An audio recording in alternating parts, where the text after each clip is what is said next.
मनोज इस साल होली की छुट्टियों में अपने गांव दुर्गापुर वापस आता है, जहां उसे देख पूरा गांव खुशी से झूम उठता है।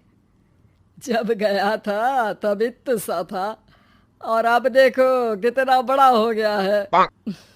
हाँ सरपंच जी, जब मैं गया था तब आप भी बहुत जवान थे और अब देखो कितने बूढ़े हो गए हैं आप।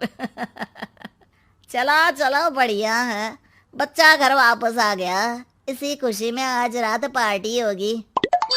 क्या बात है, गांव में भी पार्टियां होने लगी। वैसे अगर पार्टी की बात है तो आज क्यों सीधा होली पार्टी करते हैं। होली पार्टी की बात सुन चहल पहल में अचानक सन्नाटा छा जाता है, जिसे देख मनोज को कुछ अजीब लगता है, लेकिन तभी सरपंच बात पलट देता है। अब बहुत देर हो गई, चलो सब अपने घर चलो, पार्टी के बारे में कल सोचेंगे।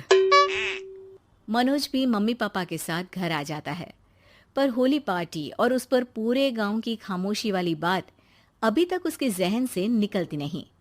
पापा, होली पार्टी की बात पर सब चुप क्यों हो गए थे? अरे होगी उनकी कोई अपनी बात, मुझे गांव की पंचायत ही थोड़ी पता है।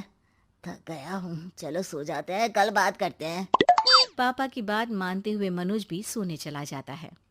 आज तो छुपा लिया, लेकिन हफ्ते बाद जब होली का दिन आएगा तब इसे कैसे रोकोगे?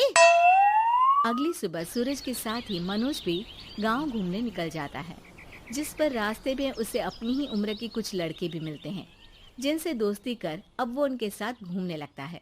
इसी तरह कुछ दिन बीत जाते हैं और होली नजदीक आने लगती है। दोस्तों, होली में 4 दिन ही बचे हैं, पर गांव में उसकी कोई तैयारियां क्यों नहीं दिख रही? क्योंकि यहाँ होली नहीं मनाई जाती। अरे पर ऐसा क्यों? वो राजा भूषण, अरे तुम 4 दिन के लिए आए हो, क्या इतना सोच रहे हो?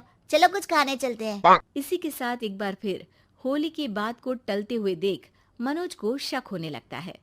वो घर पहुंचते ही इंटरनेट पर अपने गांव और राजा भूषण के बारे में जानकारी निकालने लगता है।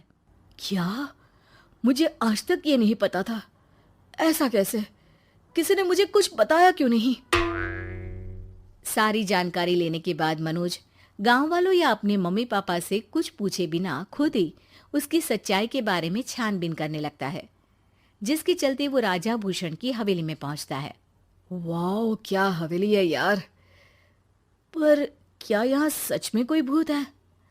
हेलो भूत जी, कोई है क्या?